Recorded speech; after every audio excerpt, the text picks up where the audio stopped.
Azerbaijan plays host to round 4 of CRL, and with changes to the driver grid, including former championship leader Little Juan moving to tier 2, the title fight was up for grabs. In the heat of Baku, qualifying saw the top 4 all within a tenth of each other, but it was 4-star who took the glory as he claimed pole position by 10 thousandths from Crago. McCraney qualified 3rd for Mercedes ahead of Red Sky. If qualifying was anything to go by, the race would be a war of attrition.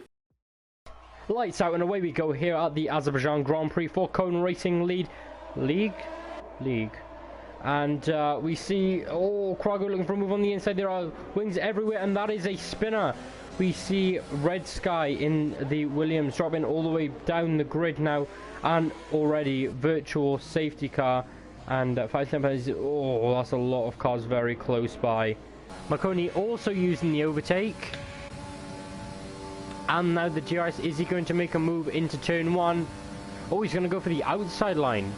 Switches off the overtake, switches off the GRS, gets on the brakes, and out brakes Crago. Goes a little bit wide, but he gets the move done. Very, very good move from Marconi there. Done a lot, but Crago and Marconi. Is Crago going to go for a move? He is going for a move, but is Marconi going to defend the outside? Or is he going to go for the switchback? No, the track's just too tight. Is he going to be able to make the move? He gets that DRS, and how is Crago doing? Crago's also using the overtake, but he doesn't have half as much to use. And Marconi gets passed on board with Crago. Is he going to try and defend? Goes for a late bit, but he has to back out of that as Deluxe gets past Kogataz. And 3 of them, Marconi just biding his time patiently behind and waiting for that podium to come to him. So it's yellow flag, and Gavin Poynton has left the session. That is a safety car. Where is Gavin Poynton?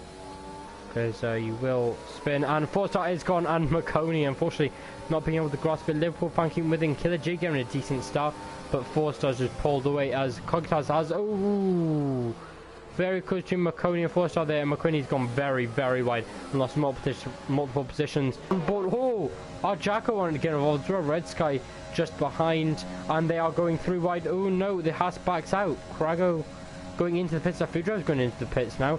As Jacko weaving a little bit there. And Tomo tip top does tap Jacko in the left very nicely through there, using their overtake, and Killer gives him a little bit of a squeeze, but there is enough room.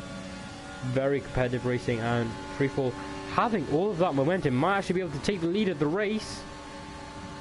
Gonna go for the outside, carrying a lot of speed there on the brakes into first place temporarily, and he gets the move done around the outside. And Killer J almost getting the move done, going into the braking zone, has the outside. It's going to be a wall if he goes too wide. A little bit of a tap on 4-star, and he moves up into P2. But 4-star not giving up yet. He is using his overtake. Killer J will be on the outside again and braking a lot later. And there's contact between 4-star and Killer J, and that has allowed Liverpool fan to get past yellow flags in sector 1. And unfortunately, I think that is wing damage for 4-star. And what about Killer J? It's Killer J on the medium tyres as Crago retires from session. And what is that? That is a late safety car. Free Fall is still leading, and there we go. The safety car restart has happened. And let's see. I'm a bit tangled. Sorry guys. And Kogataz moving past Draper. Draper moving all the way down. Did he spin? Is Draper a spinner? There is a lot of cars, and there's a lot of wing damage for someone. I think Liverpool fan, big lose there with wing damage. I think these Inters definitely are gripping a lot more than the Slicks. Kogataz moving past, almost past Ferretti. And we have a spinner, Marconi spinning, and that's going to allow Kogataz to move up in second place.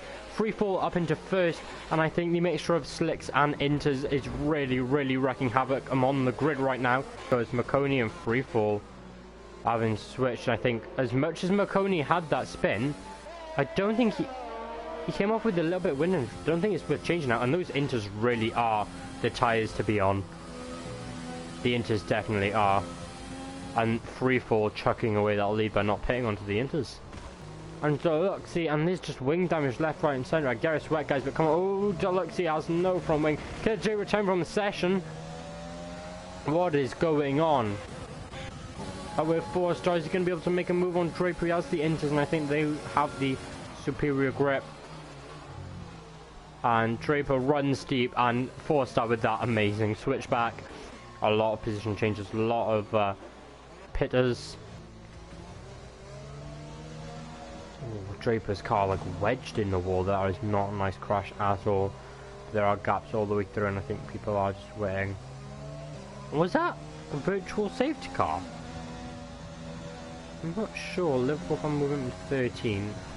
And Copilot is just sticking to the back of his teammate. I can't see. Oh, I'm sorry. Cogtas has gone on to win this race. Followed by Red Sky. 4-star taking the last podium position. Marconi now coming into the pit. A dramatic finale to the Azerbaijan Grand Prix saw Cogtas take the win for Ferrari, with Red Sky and 4-star joining him on the podium. Faker, Huntsman, Freefall, Tip Top, Luxy, Marconi and Fretti completed the top 10. Freefall made a solid debut in his first race as a Tier 3 driver, but sadly the decision not to pit when the rain came down became his undoing. If this race was anything to show, we have a highly competitive grid hungry for the title. How will this play out next week in Singapore is anyone's guess.